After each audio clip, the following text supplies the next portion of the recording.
Morning, ladies and gentlemen. Just a reminder that everyone please turn off or silence all cell phones or electronic devices. This is a hearing of the Committee of Adjustment for the City of Thorold for Thursday, November 16th, 2023. Everyone present will be given an opportunity to speak for or against the applications being heard. When given a chance to speak, you only have 5 minutes, so please make sure to be as clear and consistent as possible. For your information, Committee of Adjustment is a public process. Personal information such as the applicant's name and property address, which is reported at a Committee of Adjustment meeting, is public information. Minutes of this Committee of Adjustment meeting will be received by Thorold City Council at a public council meeting and become part of the public record. Please address all your comments and questions through the chair. A copy of the decision will be sent to the applicant or agent and to any person who files a written request. Please write your name, address, and the file you are here for in the Zoom text box if you are doing it virtually.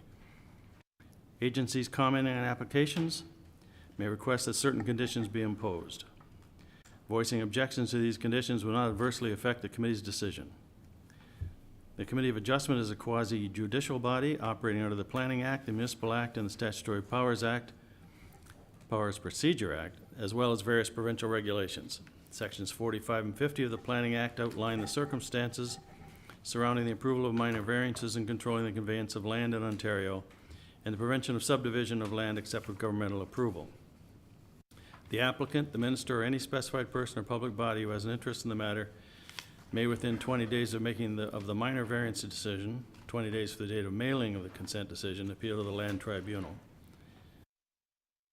I'd ask the Deputy Clerk, or probably the Clerk, to read the land acknowledgement, please. Thank you, Mr. Chair. The City of Thorold is situated on treaty land. This land is steeped in the rich history of the First Nations, such as the Hattaway-Wendurunk, the Haudenosaunee, and the Anishinaabe, including the Mississaugas of the Credit First Nation. There are many First Nations, Métis, and Inuit people from across Turtle Island that live and work in Niagara today. The City of Thorold stands with all Indigenous people, past and present, in promoting the wise stewardship of the lands in which we live.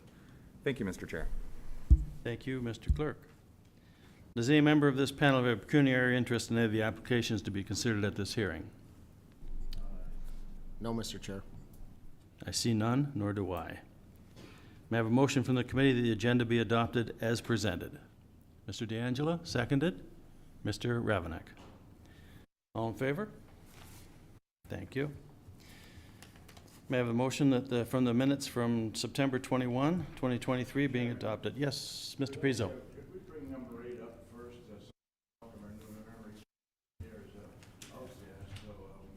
I'll get to him in just a second. Thank you. May I have a motion for the minutes from September 21, 2023 meeting be adopted? Mr. Jackson, thank you. Seconded. Mr. D'Angelo, all in favor? Thank you. Was notice given as required by the Planning Act, Madam Secretary? Yes, sir, it was. Are there any requests for withdrawal or adjournment? No, there are not. Thank you. You're welcome. At this time, I would like to welcome Mr. Ravenak, who's a new member to the committee, but a returning member to the committee. Welcome, Mr. Ravenak. Welcome. Good to have you here. Yep, glad to be back, and I thank Council for having me back.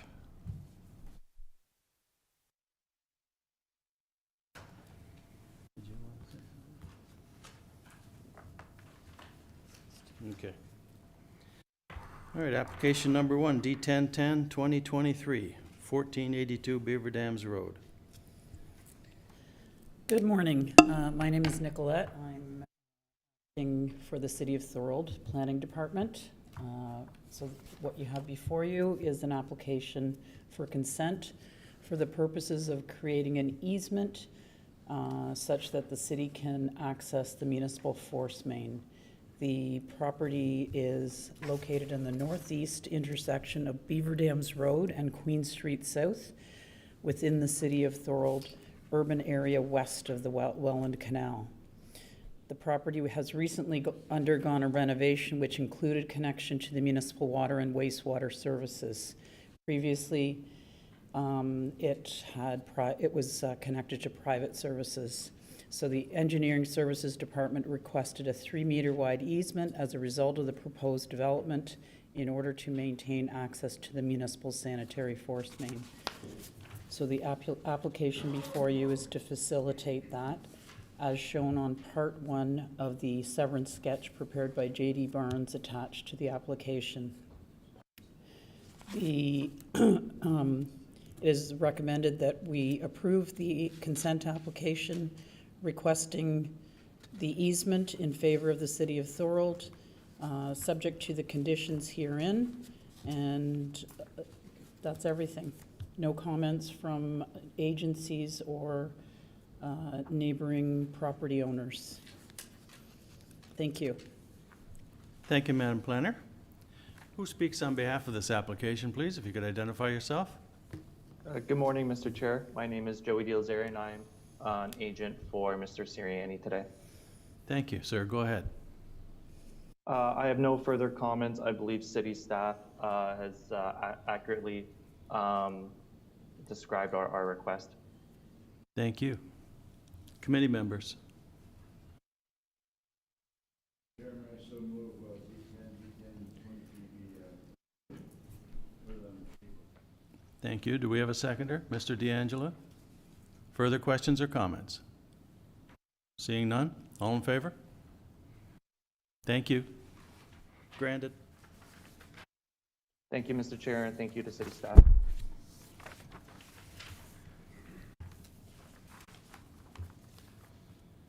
The second application is D1011, 2023, 7 Dobie Road. Consent and minor variances. Madam Planner. Here we have before us today an application for a consent for the purposes of creating one additional new lot within an existing residential subdivision. And as well, a couple of minor variances are required from the zoning bylaw 2140-97. Specifically, the variances requested are relief from provision 8.2D to reduce the minimum rear yard setback of the retained parcel only from 7.5 meters to 4.97 meters. As well, there's a request to reduce the minimum lot area of the proposed severed parcel from 460 square meters to 355 square meters. By way of background, the lands are located at the northeast intersection of Dobie Road and the cul-de-sac portion of Dobie Road north of Deckview Road within the Thorold urban area west of the Welland Canal. The retained parcel, Part 1, as shown on the severance sketch, contains an existing single detached dwelling that is intended to remain. The newly created parcel, Part 2, is intended to be developed with a single detached dwelling. Dobie Road is classified as a local road on Schedule D of the Thorold official plan. The existing retained parcel will require a minor variance for a reduction in the rear yard from 7.5 meters to 4.97 meters. An existing deck, an outdoor patio area, as well as a grassed area are currently within the rear yard and provide adequate outdoor amenity space for the existing dwelling. A reduction in the lot area requirement from 460 meters to 355 square meters, as required by the R1B zone, is required to create the lot for the severed parcel Part 2. This will allow for a building envelope of approximately 95 square meters or 1,000 square feet, as shown on the severance sketch. All other requirements of the R1B zoning under zoning bylaw 2140 applying to the lands are being maintained. The property is designated urban living area within the city's official plan. The purpose of the urban living area designation is to accommodate a range of residential uses and encourage intensification or the redevelopment of underutilized lands. Staff is of the opinion that the proposed consent facilitates the creation of an additional lot for single detached residential development is appropriate and in keeping with the intent of the official plan. As mentioned, the lands are zoned R1B and meet all other requirements of the zoning bylaw. With respect to the minor variances, it's crucial to understand that the The proposed variances meet the 4 tests under the Planning Act of permitting a variance. A variance should meet the general intent of the official plan, and as stated before, in the urban living area, intensification is encouraged. Also, the official plan outlines objectives for urban character, which include respecting the character of stable residential neighborhoods and supporting new applications that are compatible with the existing neighborhood, and as well maintaining neighborhoods, ensuring that development is compatible with the density of existing development. The general purpose of the zoning bylaw is being maintained. The proposed variances for a reduced rear yard still allow sufficient space for private amenity area. Therefore, the staff is of the opinion that the variances would maintain the general intent and purpose. The variances requested are appropriate for the development of the land. There are no adverse impacts anticipated, and all other requirements of the zoning bylaw are being. Are the minor variances considered to be minor? In my opinion, the existing dwelling will remain in its current location, and the addition of a new dwelling with an area of approximately 95 square meters will not impact the existing homes located in the neighborhood. Sufficient outdoor amenity space can be accommodated on both the severed and retained parcels. The proposed lot sizes and lot frontages are in keeping with the general intent of the zoning bylaw. A plan showing the general lotting has also been included in the report to illustrate that there is a range of lots. While the lots specifically in the R1B zone conform to the minimum 460 square meter requirement, there are other lots along Kiefer Road and Ivy Crescent that are 330 meters square. The proposed new lot creation will be 355 meters square. We have no concerns from the agencies regarding the proposed development. There is sufficient water and sanitary services available on Dobie Street, as indicated by the engineering department, but we do have some concerns from adjacent neighborhoods. And I'll just address those in summary without reading. The letters have been attached and you have been provided the letters, so I will try to summarize them as best I can. The 2 letters received from adjacent property owners, some of the concerns raised will be that there will be increased traffic, that there is a threat to the existing character and privacy exclusivity of the existing neighborhood, that there is potential to reduce market desirability and lower property values, that there will be noise and dust as a result of the proposed construction, that the additional lot may set a precedent for additional development, thereby transforming the neighborhood. And there's also a concern for the safety of the children that currently use the cul-de-sac area for playing. So our response is as follows to those concerns. The addition of one single detached dwelling is not anticipated to generate significant traffic. As you are aware, the lot is located on a cul-de-sac, and there are only, I believe, 5 or 6 houses around that bulb of the cul-de-sac. One additional house is not going to increase significantly the traffic that's generated.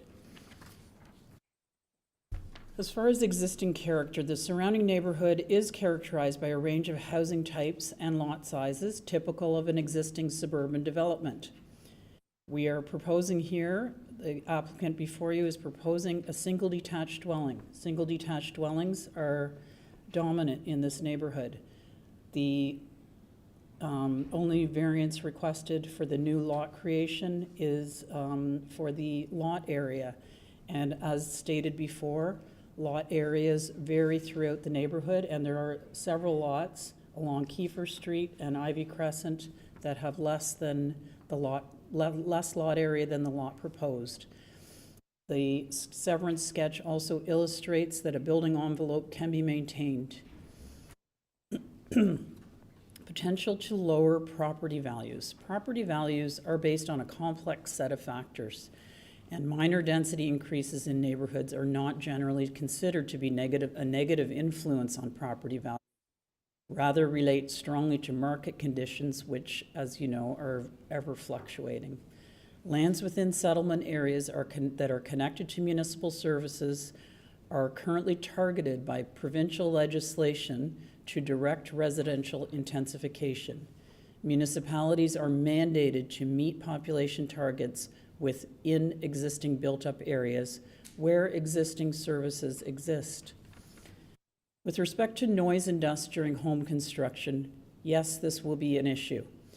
However, local bylaws are in place that limit hours for noise typically associated with construction. In addition, any landowner within the city of Thorold is permitted as of right to, do an extension on their house, to have, construct accessory buildings and permit renovations. So that's why these bylaws exist. So we feel that the construction issue will be addressed through local bylaws. The additional development will set a precedent.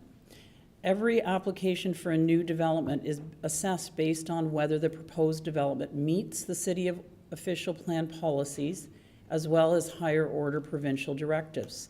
The Committee of Adjustment exists specifically to address unique situations, which is why we are here today, and lot configurations that are not able to meet certain requirements of the zoning bylaw. However, they can be justified by meeting the four tests of the minor variance, as noted and previously discussed. Concern for child safety. In this regard, I'm unclear as to whether children are playing freely within the road portion, and so I'm not sure what that comment refers to. And our feelings are that the addition of one single detached home will create a home for a new family, which is encouraged by the city of Thorold. It is anticipated that the new family should be welcomed into the neighborhood that is on a broader scale, well-serviced by existing schools, parks, and shopping areas within close proximity. So that, I think, addresses all the concerns that were raised through various letters provided to the city of Thorold. And it is our recommendation, despite these comments, that the consent application D1011-2023 requesting creation of a lot for residential development be approved, subject to the conditions stated in the report. Thank you. Thank you, Madam Planner. Who speaks on behalf of this application, please? If you could identify yourself. Tim Kenny, 14 McCartney Court, Thorold, Ontario. Welcome, sir. Go ahead. Thank you, Mr. Chairman, members of the committee, for the opportunity to address you today.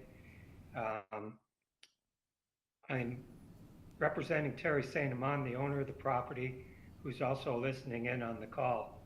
I should note that Mr. St. Amand currently also lives on the street, across the street from the subject property.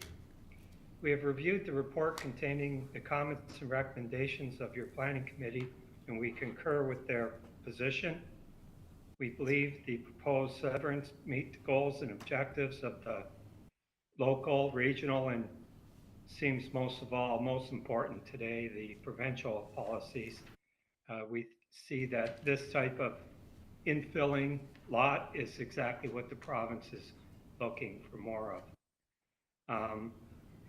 We do want to note, and I see it's up here on the screen in front of you now, we did have conversations with the engineering department and regarding the daylight triangle and the need for it, and they've agreed to that there was no longer a need for it given the location of the lot, and so we were happy to see that clause number 8 is struck from the list of conditions.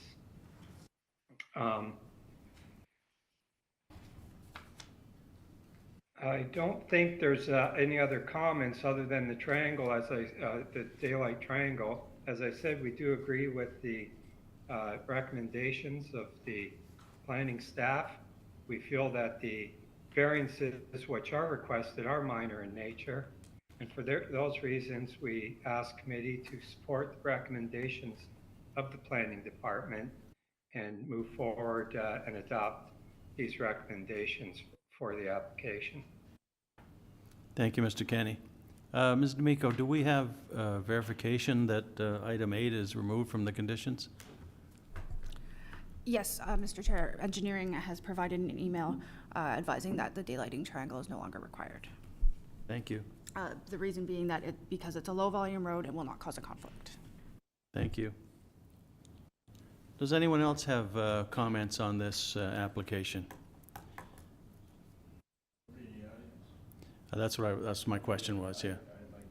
Yeah, no, we'll get, is there anyone? Yes, please approach the dais, please.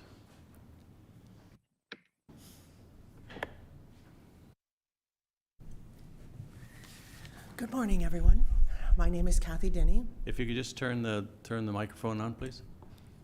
There's a little green Green light. light is on. Okay. Good morning, everyone. There we go. Thank you for giving us the opportunity to come and address you today. I'm not a planning expert, but I like to think I'm an expert at living in this residential area. And in this court, the character of the homes is just spectacular. They all are large houses. They all have nice lots, good-sized lots to a complement. I don't consider them huge lots, but it's a very desirable area and one that drew us to the Thorold area 7 years ago.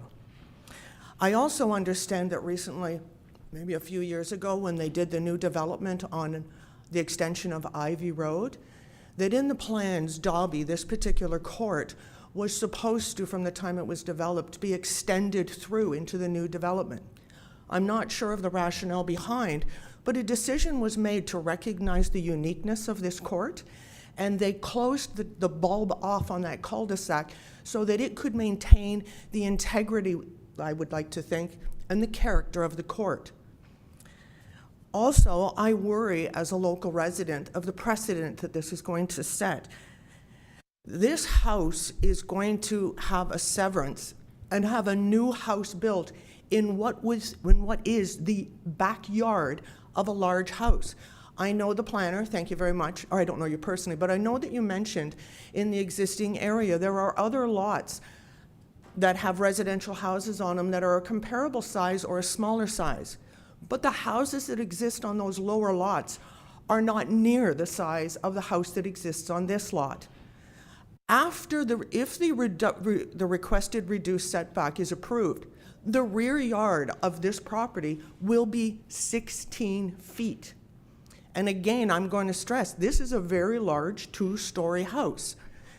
I would struggle to find out how a family with a few children are going to function with a yard that small when the house is that large. They're now going to be out playing on front lawns and side yards. The other concern that I have is the reduced lot size as well. And the lot won't be, I don't think the lot would be large enough that's being severed to accommodate a home that would fit in from a visual perspective with the character of the homes that exist on this crescent. Is going to be a very tiny home. I guess I feel, I don't know, I think there's an expression out there about the cookie cutter effect, where people in nice character, established, mature areas are severing off backyards, putting houses in them, and to me it doesn't set a nice trend. In my opinion, Confederation Heights is a beautifully designed residential area. And I fully support the province's agenda for higher densities. Go up and don't go out. I just think in this particular case, I don't think it's a fit for that particular rear yard. Thank you. Thank you, ma'am. Is there anybody else that would like to speak? Go ahead. Approach the microphone, sir. If you could identify yourself, please.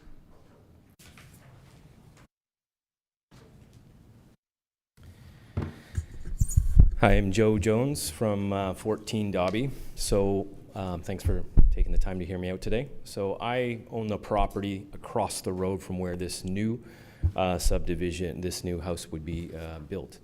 8 years ago, my family and I decided to move to Thorold from St. Catharines.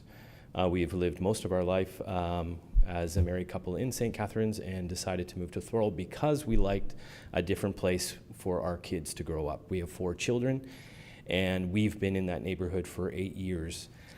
We've seen a lot of changes. I was part of the conversations about that new subdivision off of Ivy, and I was one of the ones who was talking about that road coming through and saying, hey, we don't want this because of the state of this neighborhood. Everyone who moves in that neighborhood, and like you, everyone who moves into your neighborhoods has a desire of what they're looking for when you buy a house. There is an agenda that you go in with a list of items to say, hey, this is what we're looking for as a family, as individuals when we move into a property. And I would question if any of you were actually in our neighborhood. I'm sure you've got more than one letter, just not me. There's other letters that came. How many people oppose this? Because all the conversations we have, I haven't found one person, except for the person who's submitting the application, who's actually in favor of this. And so when you look at the demographics of the neighborhood on a whole, I have a hard time believing that the city is saying, yes, this is a great idea. Because if it was your neighborhood and you moving in there and you moved into a place and then the whole dynamic of that neighborhood changed, you would be questioning just as we are. And so I have a hard time understanding when you look at the visual presence, take time before you make a decision, because one thing I'm struggling with is I come in here, it sounds like the decision has already been made. But I question if you've actually taken time to sat down, put a lawn chair there and see what happens in the neighborhood. And then question yourself, if this was my neighborhood, would I be in favor of this? Sure, it may check off the legal agenda of, yes, it fits a certain property size, but it changes the total dynamic and character of the neighborhood. And when we're using examples from streets over, that is not Dobby. To say there's other neighborhoods that have lower lot sizes is not relevant in this case. The other thing that's not relevant in this case is that when you look at our neighborhood, we're looking at a neighborhood that has totally different type of architecture. Putting that property right in there totally defeats the whole architecture of that neighborhood. Even the mayor himself built his home right on the end originally, and then he moved on to Kiefer. He was part of that original design of that neighborhood, building the homes there. And this is totally taken away from that whole architecture, and I have a hard time believing this. Now, I'm all in favor of families moving in. I have 4 kids, new families have moved in. That's not the question, but the thing that we're seeing is when those lot sizes go down and the houses shrink, we are seeing Brock students move in. And so this is not going to be, in my opinion, something that a family is going to consider, yeah, this is a great house for us. I believe it's going to be Brock students that are going to be renting that out. And Brock students are great, but they don't take care of the property because it's not their property. And so now we're left in a situation where it totally changes the dynamic of our neighborhood. And that's what I'm questioning in this place is how do we maintain that? If you can guarantee that this is going to happen, there will not be Brock students moving in, it won't turn into a rental. This will maintain the architecture of the neighborhood, the livelihood of the community that's there in Dobby, not surrounding streets, then you have my support. But if that can't be maintained, I don't see how this is a win for the planning committee and the objectives that the planning committee has as a governing body over the entire city, the neighborhoods, and the people that live there. Thank you. Thank you, sir. Anyone else with anything new? No? Committee members, questions, comments? I have a question. Mr. Pizzo? First of all, it hasn't been approved yet. No? Secondly, we get the same complaints all the time. Neighborhood character, property values, construction impact, traffic concerns. It has something substantial. Everybody wants a big lot. But I'm not saying I'm in favor or against it. I'd like to hear something substantial before I. There's traffic, we hear that all the time, traffic. Sorry, Mr. Not going to do much damage with that traffic. I'd just like to hear a little more. Mr. Pizzo, do you have your microphone on? No, There you go. sorry. That's okay. So like I say, it's always neighborhood character, property values, privacy, not privacy, construction impact, traffic concerns, and how is gonna affect the sewers and a lot of traffic. There's no traffic with one house. Thank you, Mr. Pizzo. Further questions or comments? Mr. D'Angelo. Thank you, Mr. Chair. Just a couple questions. The reference of the lots on Ivy, which lots, we have a bit of a picture here. Which lots are the ones that are considered smaller in nature, just to get a perspective? So the lots directly at the end of the bulb there are the ones that are zoned R1C in that lotting plan that you have before you, and as well R1C-5 and R1C-4. The minimum requirement in the R1C zone is 330 square meters.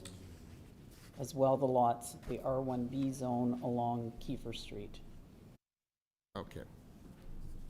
So it's the R1C4 and the R1C5. Okay, that's Correct. good. That was question one. The other question I had was just concerns of safety for children playing in the cul-de-sac. There was a comment made at the end. It talks about it is instead of anticipated the new family would be welcomed into the neighborhood on a broader scale, which is serviced by existing school, parks, and shopping areas within close proximity. What's the definition of shopping areas within close proximity? It's a good question. There's no specific definition of that, but definitely within this neighborhood has been designed to have access to shopping facilities, parks, schools.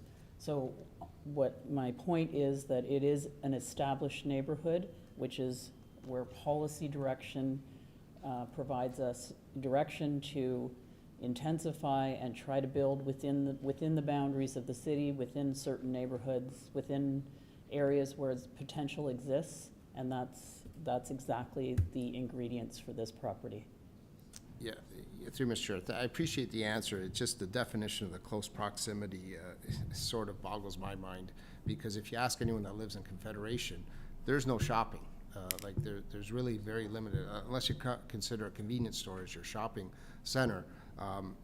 Most people in Confederation would say the developer has failed on providing shopping amenities for the amount of homes and people living in that area, because you'd have to drive a vehicle. The closest grocery store is, quite substantially far away. You have to drive a vehicle. That place is already jammed, and everyone knows that's Big Red. And anything else is either downtown or in St. Catharines. So, and I know the developers, it's an aside, but they continually cut up the commercial property into making more residential, which doesn't help the situation here. It just forces more cars onto the streets, so it's sort of reinforces one of the points that the residents have made about additional cars. So in the future, I would like to see a better definition of shopping close proximity, even if there's a circle that you draw, and gives me that would give me a bit more comfort level. Thank you. Thank you, Mr. D'Angelo. Further questions, comments? Chairman, as far as Mr. Pizzo? As far as the 16 feet go, as far as the 16 feet go, less than that. If it went to the basically rock, we lost, right? Yes. Correct. We definitely have had less than 330 square meters or 355 square meter lots created within the city. It's what the province is requiring, and what the city official plan is also encouraging. So this is the climate we're in.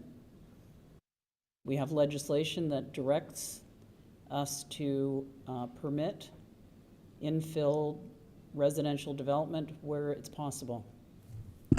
And this is a perfect example. Thank you to the planner. Mr. Daniels? Thank you, Chair. My concern echoes what Councillor D'Angelo was saying about the children, the safety. We do say it's a one dwelling, a one house that's going up, and you would think one for parking would be one person, but as the residents say, to have a family home like that, it possibly is not going to be a family home. It's possibly going to be a rental. If you put in a rental property, you're going to have 4 to 6 cars all of a sudden parked in a cul-de-sac. Another thing is you're reducing the lot size by 25%. Is that considered minor? Minor, yeah, there is a definition of minor in the official plan, and minor refers to not a numeric value. However, it refers to the impact. So it's whether the impact is minor, it can't be analyzed as a numeric value. So because in this instance, the orientation of the lot, you have to look at all the ingredients, the way the driveways are situated, the orientation of the house that's proposed, it all kind of fits in nicely so that we can make it work. Some people feel that, 16 feet or 5 meters is a small backyard. Other people think that's a large backyard. So it's about perspective. And in this instance, there is room for a 1,000 square foot footprint, which could be a 2-story house, so that's 2,000 square feet. By many people's standards, that's a large home. So it is, the property does meet all the requirements as set out by provincial legislation and the City of Thorold official plan.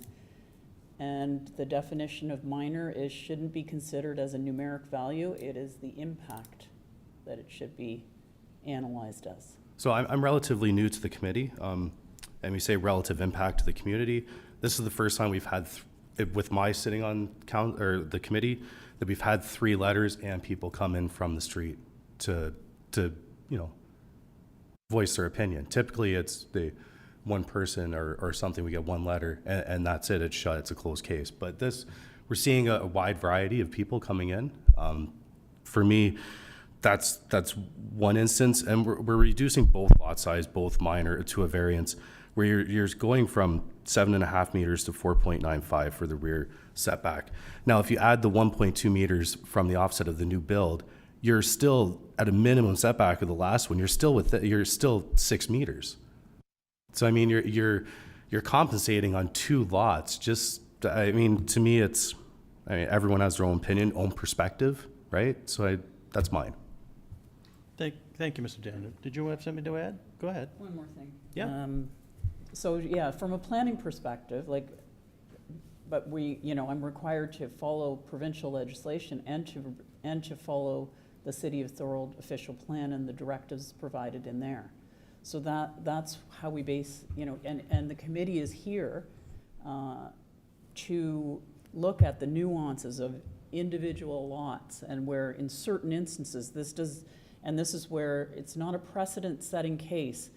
Each individual lot gets assessed against these criteria, and that's what the committee is here for. We have, prior to you being on the committee, we did have several of these instances last year where there were definitely some neighborhood concerns, but this is the situation we're in. It's a policy directive from the province: build more houses, and that's filtering down to your City of Thorold official plan. Okay, so my just question to that with the City of Thorold official plan, I think I asked for it previously, never really put anything into motion, but have we met the intensifications for the City of Thorold yet? Well, the City of Thorold, there's an intensification plan with the overall plan. correct. Have we not hit that mark? They're minimum targets, and they're analyzed by the region. Do we have that information, those metrics? Not at our fingertips, but it can be. I suppose we could.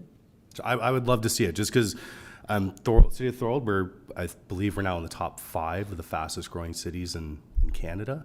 So to say that we haven't met those numbers or those metrics yet for intensification would be kind of, if we're not viewing that information as a committee, what are we basing our judgment on?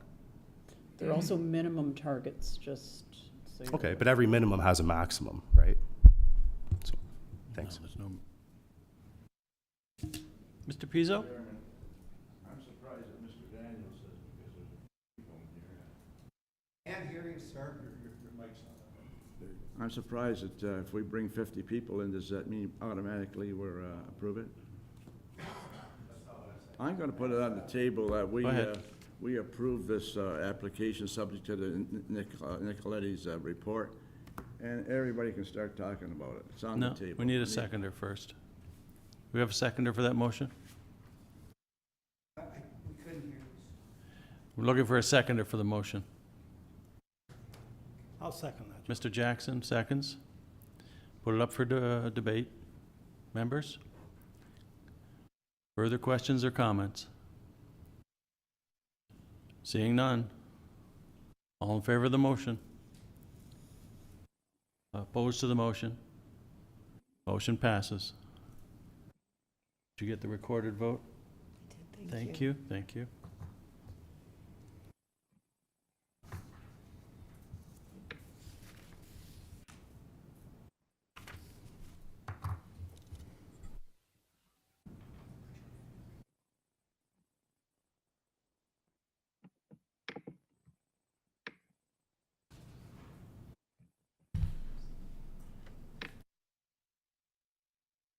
Oops, they have their hand up. Oh, I'm sorry. Ma'am? You sure can. I noticed in the paperwork that I received at the door that it appeared that this was a three-part motion. Unfortunately, your mic wasn't on. We could not hear what the motion was. Was that motion to approve the three, or just to approve one of them? And the seconder is okay with that? Still didn't, I didn't Yeah. hear. Yes, it's approve all three. So the whole thing is done? Yes, Okay, thank you. thank you. Excuse me, Mr. Chairman. Who's talking? Mr. Kenny. Oh, Mr. Kenny, go ahead. So the approval of the motion as amended, like with the number 8, Yes, that was removed Thank you. before the motion. Thank you. okay, thank you. You're Mr. welcome. Chairman, thanks.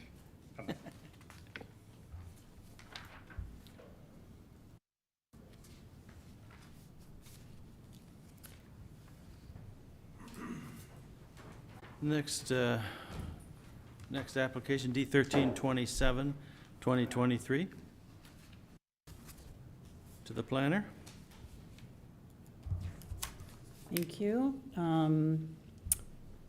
Before you, you have an application that has been submitted for a minor variance to permit the construction of 5 townhouse units. The variance requested is relief from the zoning bylaw and the zoning RM-R3-9 provision H to permit a maximum lot coverage of 60% rather than 55%. The recommendation is that the minor variance requests be approved. The lands are located on the south side of Harmony Way at the intersection of Barker Parkway, north of Uppers Lane, and the block was registered as part of the Rolling Meadows Phase 16 Draft Plan of Subdivision Plan 58M-449. The lands were created through the registration of Rolling Meadows Phase 16 and were zoned under zoning bylaw 2140-97. Site-specific zoning under the new zoning bylaw was also passed. However, at the time of submission, the lands remained zoned under 2140-97. The lands are designated residential within the neighborhoods of Rolling Meadows Secondary Plan. The official plan and zoning regulations permit the development of the subject lands with townhouse dwellings.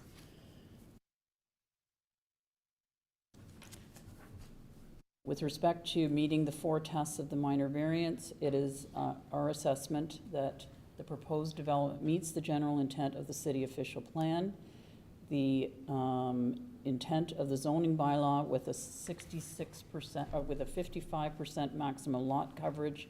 60% does not, in our opinion, still meets the intent of the zoning bylaw. The variances are required to facilitate the construction of the street townhouse development that was approved as a block within a registered plan of subdivision. The use of the property for townhouses is proposed. However, the proposed design was not finalized at the time of approval. The proposed design does not create any adverse impacts to the neighborhood lots. The variances are considered minor. The increase in lot coverage while maintaining all the other requirements of the zoning bylaw will allow for the development of 5 street townhouses that are an appropriate scale and have no adverse impacts on adjacent lands or within the existing block. It is our recommendation that the application be approved, subject to the conditions stated herein. Thank you. To the planner. Who speaks on behalf of this application, please? You got to identify yourself. Good morning, Mr. Chair. My name is Ethan Lamont. I'm a planner with Upper Canada Consultants. Welcome, Mr. Lalonde. Go ahead. I agree with staff's recommendation and their analysis and recommendation for approval. So given the recommendation, I'll keep my comments brief, but I do have a few items to share. So as noted, the subject lands are located in Phase 16 of the Rolling Meadows subdivision. They're designated and zoned under the official plan and zoning bylaw for townhouse development. So the subject application seek approval of 2 minor variances to allow for the construction of 5 townhouse dwellings on each one of the blocks.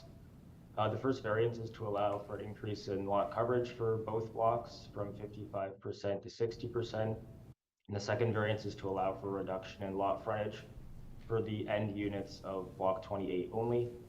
So the lot coverage exceedance is triggered by the front and rear covered decks, which represent about 8% of the total lot coverage of these smaller interior lots. So the lot area requirement is applied to the individual units. So the requested variance reflects the lot coverage of the smaller interior units. When measured as a whole, the coverage of both blocks is less than the 55% maximum, 55% of the total block area, which is the maximum currently in the zoning bylaw.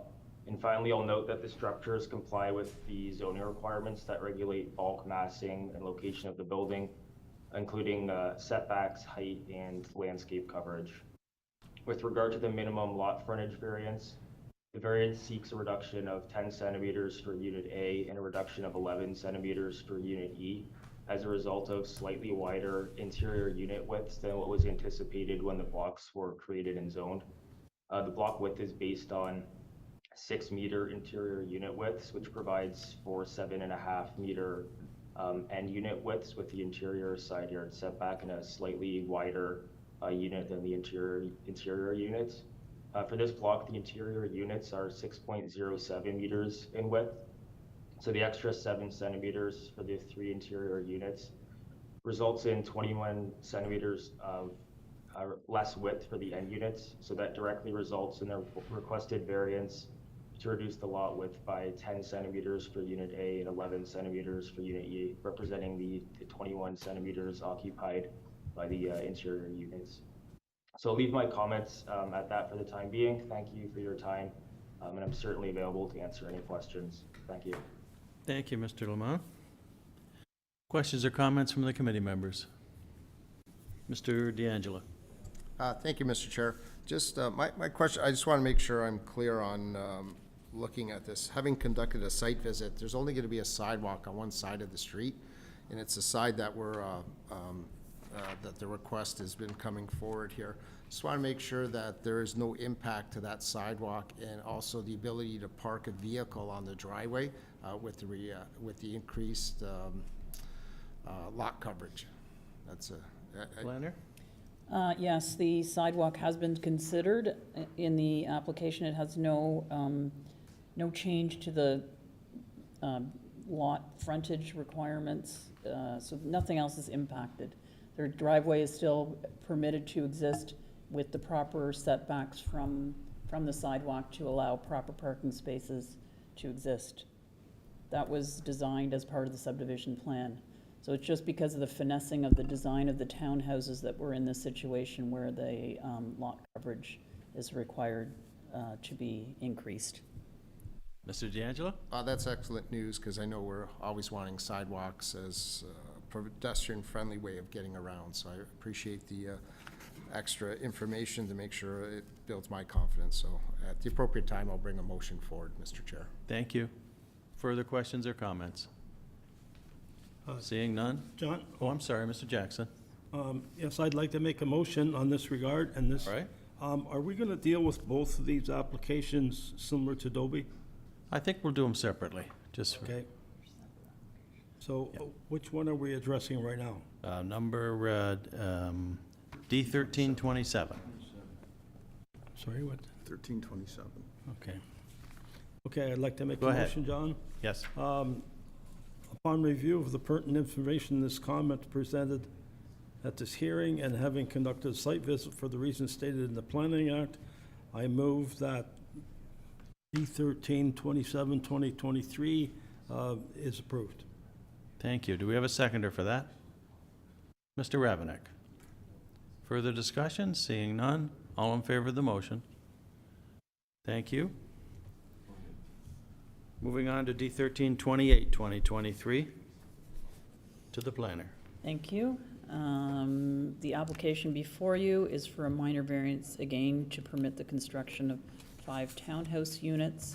This is the block adjacent to the previous application, requesting, in this case, relief from the maximum lot coverage of 55% to permit 60%, and also for the end townhouse units, requesting a minimum lot frontage for the end townhouse unit from 7.5 meters to 7.4 meters for Unit A, and to 7.3 meters for Unit E.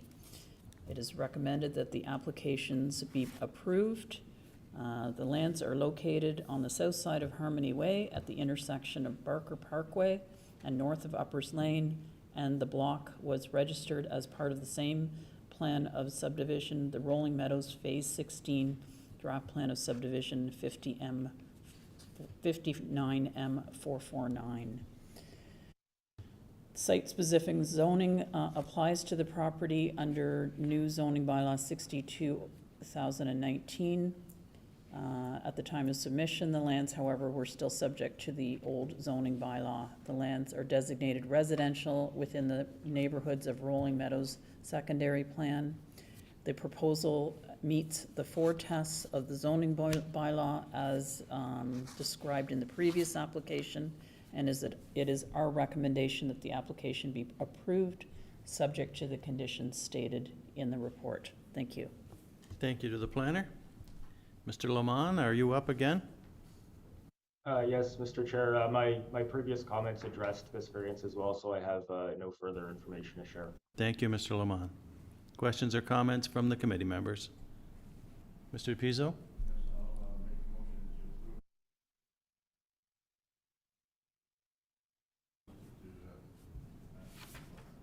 Thank you. Seconded? Mr. Jackson? Further questions or comments? Mr. D'Angelo? Thank you, Mr. Chair. Just want to confirm the same question I asked for the last block that we approved, that there's no impact on the sidewalk.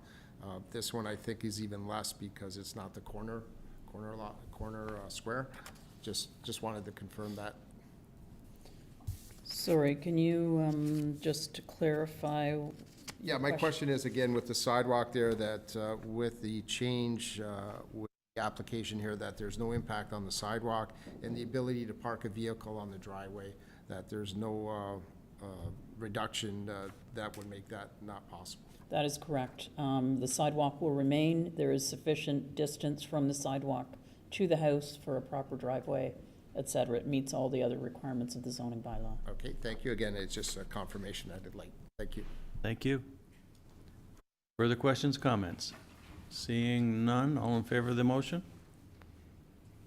Thank you. 23 George Street, D1014, 2023, to the planner. Thank you.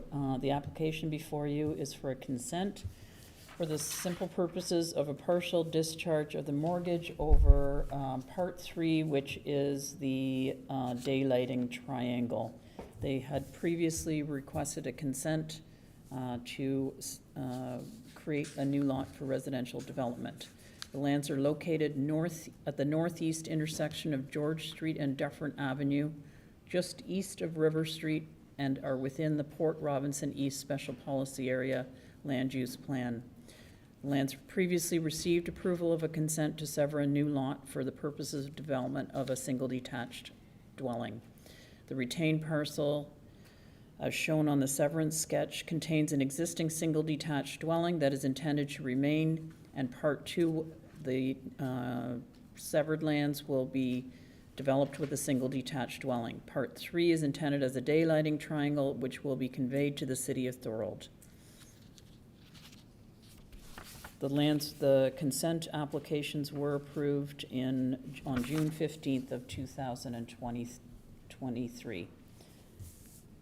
The lands meet the intent of the Thorold official plan and the zoning bylaw, and it is our opinion that the application should be approved, subject to the conditions contained herein.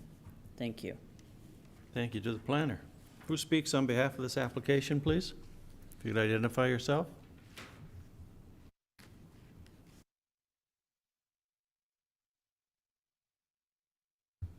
I see no one speaking on behalf of this application.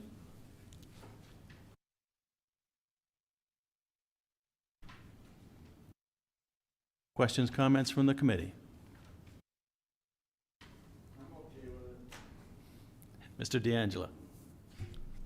Yeah, Mr. Chair, I'll make a motion that application D10-14-2023 be approved based on the review of the pertinent information, comments, well, no comments were presented, but comments from the planner, having conducted a site visit, and for the reasons stated in the planning report. Thank you, Mr. D'Angelo, seconded by Mr. Jackson. Further questions or comments? Seeing none, all in favor of the motion? Thank you. Moving on now to other business. Mr. Ravenek, how was your first meeting back? Pretty well, what you remember? Pretty well. Pretty well, good. Welcome again, sir. 8.2, the Committee of Adjustment Remuneration. On October 3rd, Council passed a motion to refer Report DS 56-2023 to the Committee of Adjustment for review and comment prior to being provided to Council for consideration. Mr. D'Angelo, you handled this on behalf of the committee. If you would speak to it, please. Yes, Mr. Chair, what I brought forward, that there's been a change in the policy in terms of mileage and expenses related to seminars and training purposes. This I just brought forward because I think a review from this committee should be done. It doesn't have to be done today, but I'd like to see how we, because I think the workload, as mentioned, we're one of the fastest growing cities in Canada. There's a lot of work that's being done with the infilling. We're seeing quite a bit of applications, so I don't know if the stipend for a meeting is adequate anymore. That has to be somewhat reviewed and compared to because it is the lowest among all the municipalities. The only one lower than is Wainfleet, and they're a much, much smaller community. So I think this should be reviewed prior to going into a budget for next year to see if that should be adjusted, even the allotment for the chair's position, because there's a bit of work that's required with that. But I think it would be probably prudent for the committee to review this, maybe come back with a recommendation for staff to put that into the budget going forward into next year. I'm not looking for a change right now, but something moving forward.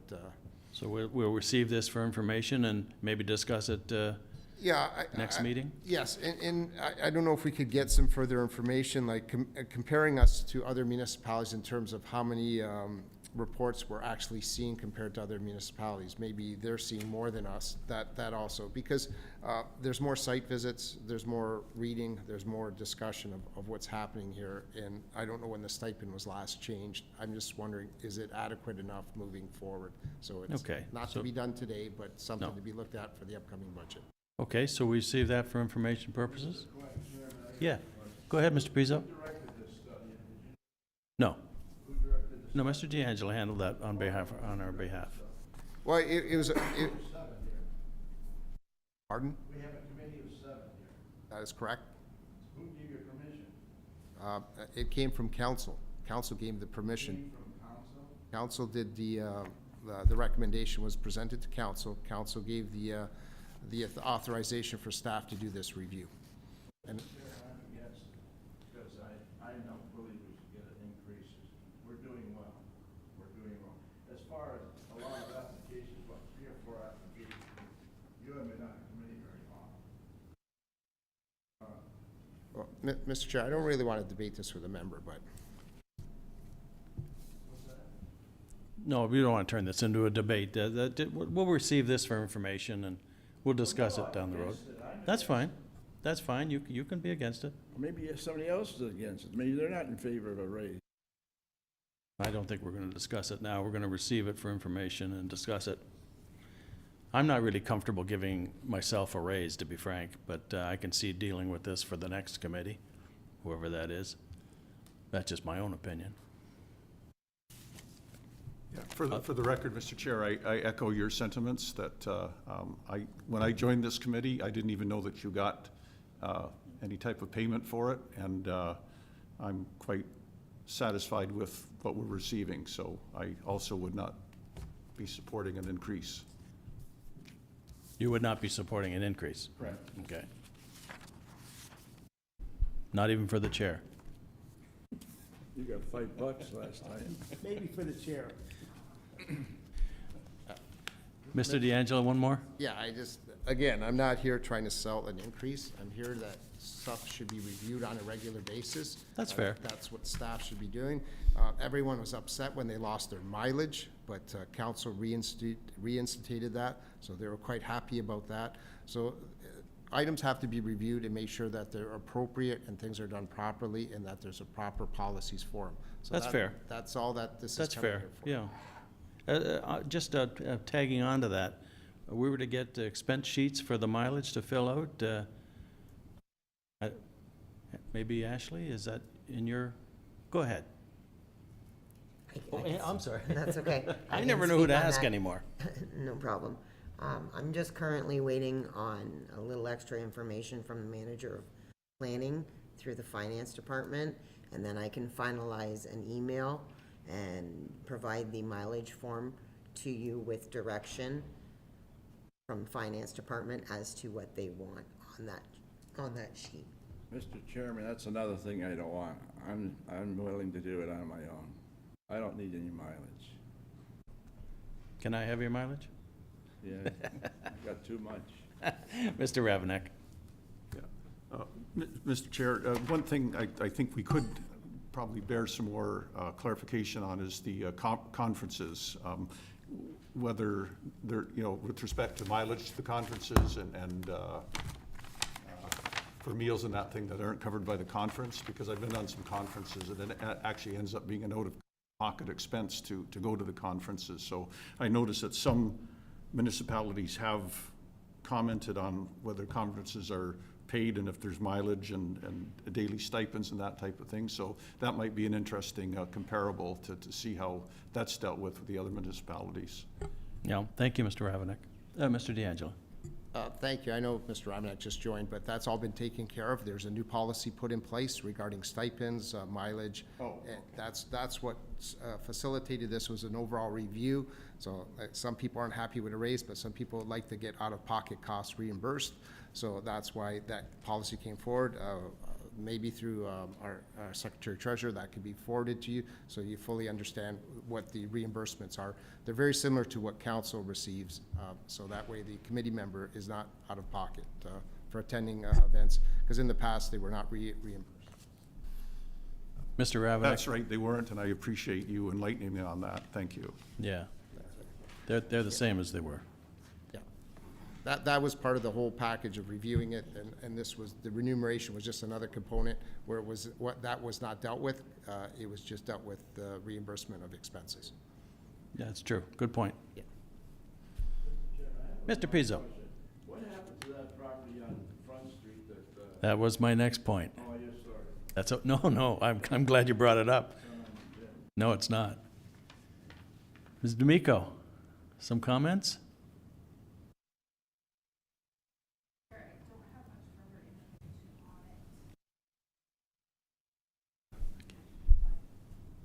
Green light wasn't on, sorry. Mr. Chair, I don't have more information on it yet, but I can get some information from Tara and get back to the committee. I'm not sure if it will be heard in January. Yeah, because we did defer it at our last meeting And until it was the to next get some meeting. more information on background and history of the property. So we're kind of doing some more research on it, and I think it will maybe come forward in January, but I will confirm with Tara and we will let you know as soon as possible.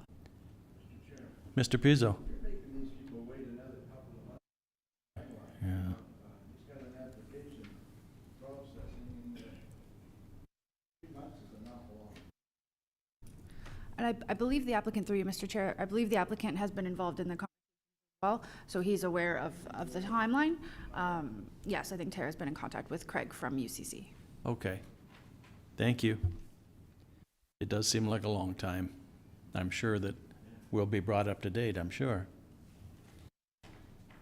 Any further business? Mr. D'Angelo? Thank you, Mr. Chair. I just want to make a few comments because I know yourself and I attended the OCA seminar on Friday back in, is it October? Yeah. November? Yeah, I forget the exact date here, but I just wanted to make mention that it had a lot of good workshops. I attended 4 workshops. I know, Mr. Chair, you attended 4. We tried to split, so we weren't at the same one.